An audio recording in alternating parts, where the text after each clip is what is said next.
Hi guys, I'm Megan. I'm Wendy. And we're counting down our favorite books of the year.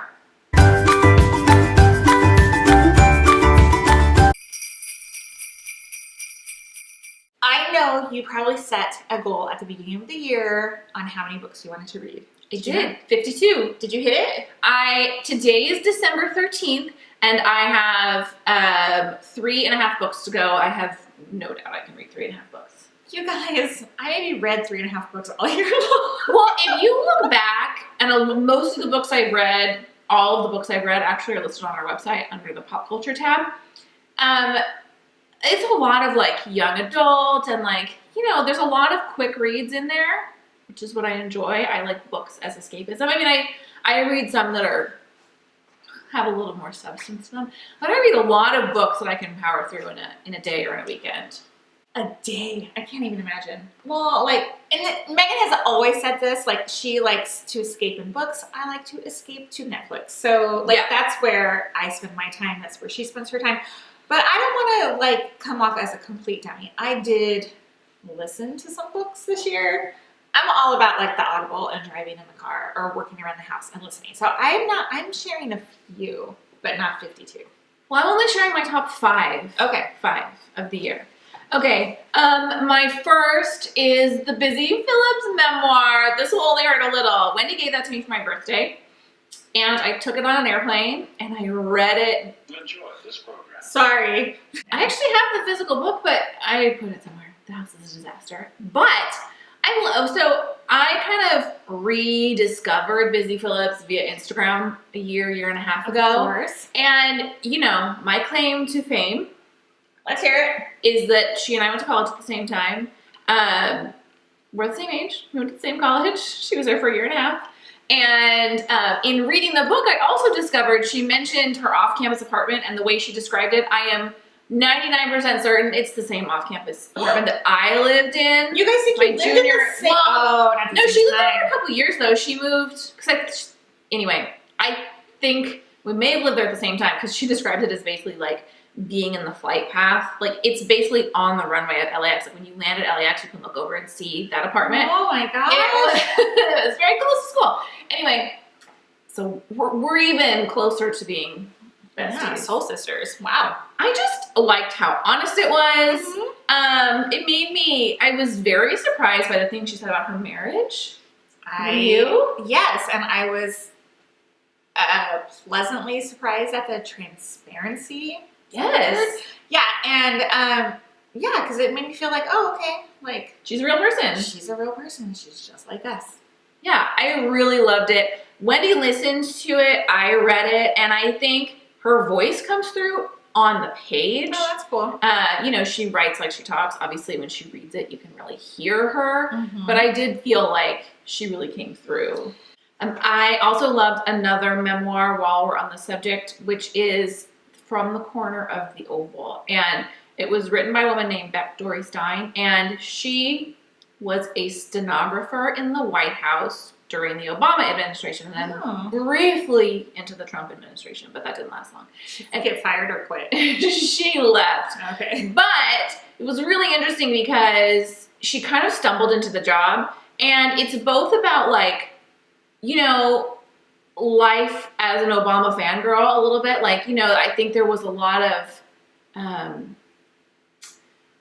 I think people were really excited to be a part of that administration. Yeah, sure. And she talked about living in DC during the Obama campaign when basically everybody you knew worked on the Obama campaign. Everybody was excited about the Obama campaign. And she wasn't really in that world. She was a teacher. And she kind of just stumbled into this job almost accidentally. And it's about her job and about her interactions with White House personnel, but it's also very much about her personal life. And she's very real about the missteps she makes in her personal life. And she has a relationship with someone in the administration who's a total ass. And some people who I talked to said, she was 27, 28 years old. She's not treating her people she's in real relationships with very well. And a lot of people I heard say she should have behaved better. And I just felt like she felt very real. Like, I could understand that feeling of going back to the guy that treats you like crap over and over and over again and learning the lesson. Like all 20-year-olds do. I know, and everyone was like, oh, but she was almost 30. But like, almost 30 is nothing. Yeah. It's nothing. And I think you have to have that life experience. And she was very real about it. And it was very fascinating to me to read. And I just think she's a very compelling writer. Like, I just want to read more and more and more interesting. of what she How'd writes. you hear about this book? You know, I'm in a Facebook group about books and someone recommended it. Speaking of memoirs, I finally listened to Lauren Graham's Talking as Fast as I Can, and it was wonderful. Really? It was so good. It was so good. And to like be able to listen to her read the story or tell her story, I just loved it so much. She talked a lot about like, you know, the behind the scenes stuff of getting back into Gilmore Girls, you know, what they call that? The revival? Yes.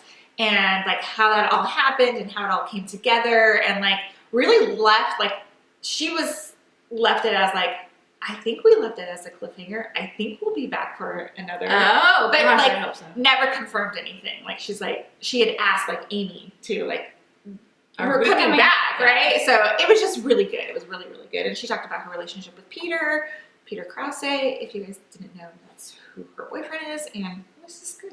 It's good. I loved it. You know, I started reading it and like had a really hard time getting into it. I think maybe you need to listen to it. Yeah, I think you should listen to I it. think I might. Okay. This is the book of Essie, and it's basically the story of a teenager whose family is kind of Duggar-esque. They are, you know, like a fundamentalist Christian family, and they have a reality television show. I mean, it's very clearly like ripped from the headlines in that regard. Like, I think they took some heavy inspiration. Is Essie one of the daughters? Yes. Okay. And she gets pregnant. Mm-hmm. And so it's the story of how the family decides to handle that and how she decides to handle that. And it really has, I don't know, I loved her character. It has kind of a strong like feminist vibe to it. There's kind of this like mystery throughout, like they allude to this thing that has happened that is not terribly hard to guess what it is as you're reading, but it does add to the story. I liked the way it ended. It felt very satisfying. I highly recommend it. This was when I was in Book of the Month earlier this year. Are you still doing that? No. My next book is a fiction, right? Fiction? Not fiction. Fiction? Is it true or not true? It's not true. It's fiction. I've always been confused by that. But anyway, okay, I'm not a dummy either. Okay, anyway. It's confusing, the fact that nonfiction means true and fiction means not true. That's what confuses me. I don't think you're odd in being confused by that. Okay, my next book is called Class Mom. It's by Lori Gelman, and she is the wife of Gelman on Live with whoever's on that show now. And it was so good. It's about a story of this like woman who has an older child and then like a younger child again. And so she gets back into like, you know, obviously elementary school drop off and becomes class mom. And she's very like, you know, forward and like these other moms can't handle that. And it just was great. I just loved it. It was just a funny story and relatable as a class mom or who has been there before. And the different characters you meet at school. So it was just fun. It was a fun read. I love Kristen Hanna books a lot. They're almost always heavy. And for me, I can read like one Kristen Hanna for every YA novel that I read, every 4 YA novels that I read. But this book is the story of a family that moves to a very remote part of Alaska and basically lives off the land. And it's hard to read. You know, there's domestic abuse and it's a very uncomfortable living situation. And it's, you know, you're worried for the characters in this book throughout pretty much the entire time. But it was great. I recommend it. She's a fantastic writer, but I also really loved the story. And I, you know, there's a moment in the book you're like, this is not going to work out. Like, this is, I'm going to be disappointed in the ending of this book. And I was not. So, how long did it take you to read that? I don't know, a week? Okay, a week is fair. Yeah. My next book is I'll Be Gone in the Dark, One Woman's Obsessive Search for the Golden State Killer by Michelle McNamara, who died untimely during the process of writing this book, which was unfortunate because it started out really strong and with great storytelling, you know, of real life events. And then it was finished by somebody else. So it got like, you know, when you're trying to weave two stories together with clearly different writers and they're piecing together like her work. It was hard to finish, but super interesting if you're into like murdery type stuff like I am. And things that happen near and around my hometown. This town I know that we are in right now was really kind of interesting and exciting, and the killer has since been caught, so he was still out there. But anyway, yeah, it was like super interesting. All right, my last book, I'm calling it the best book of 2018, is The Heart's Invisible Furies, which is, everyone I knew was raving about this book. And when that happens, I often don't like the book. And so whenever everybody likes a book, I'm either going to love it also, or I'm going to hate it. There's really no middle ground. And there's a lot of books people go bonkers for that haven't been a fit for me. Like The Goldfinch a couple years ago, when that was all anybody could talk about, and it was the most painful book I've ever read. I mean, I just was slogging through that book. So I waited and I waited and I waited, and then everybody talked about it, and then I thought, oh my gosh, this is kind of like a big book. It's a 600-page book.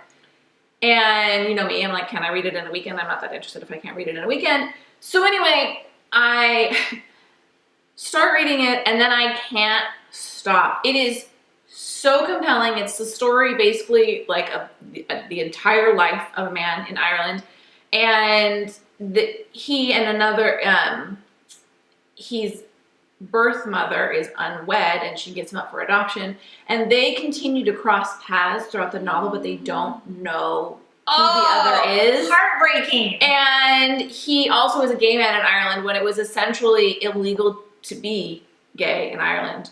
It was fascinating, and it was funny, and you're rooting for these characters, and you just kind of like want them to just finally get kind of what they deserve, the good in their lives, because their lives were very hard for a lot of reasons, and it was fantastic. Could you see that being made into a movie? I think it is. I think it has been optioned. I get very nervous when that happens. Don't ruin my favorite book. Okay, so the last book that I'm going to share is one that everybody has read anyway this year. Yes, ma'am. It is Girl Wash Your Face. It's very controversial, my friend. Everybody was so like, I love it, and then all this other like kind of criticism has like bubbled up to the surface. Don't you think so? And I almost kind of agree. Oh, I fully agree. Especially now that I am listening to a different book, kind of in the same vein, where there's actual tools and takeaways versus like just Rachel Hollis saying like, you can do it, and that's kind of like how I see that book now being, is like a rah-rah book instead of like a here's what you need to do to like. Yeah, it's also like fat shaming, and it's also, I mean, I get the Rachel Hollis hype because I am highly suggestible, and we saw the movie. Mm-hmm. Was it called Rise or? Yeah, something like that. It's basically like clips from her tour, her live performances, basically. Mm-hmm. And I can understand the hype, because when someone's standing there, like, people are successful for a reason, and they have a certain amount of charisma, and I bought it in the moment, and then you dig a little deeper, and I kind of go, oh gosh, yeah, no, this is not the savior we all need. No. And to be honest, it was a little bit like too religious for me. Sure. Like, there was a lot of like heavy-handed overtones of higher power and stuff, and I just was like, okay. those are our favorite books of 2018. It doesn't mean they were all published in 2018. I know a couple of mine, I think 4 actually of the 5 of mine were. So You know, I want you to make me a list of books that I should read next year. I mean, you know, like I publish all the books I've I read. know You could you read do. what I write. I You could know. read the words that I've written. I do read your blog posts. I absolutely I do. just don't think we have the same taste in books. Like, I don't read, like, the one book on there that I recommended to her. She was like, yeah, I don't like that much. I did like it. Well, what's it called again? 2 Girls Down. 2 Girls Down. I started it, then my dog ate the book. So then I downloaded it. Is to that the listen one to. with the camp? No, it's where like a girl goes missing and Oh, right. The sister is. Yeah.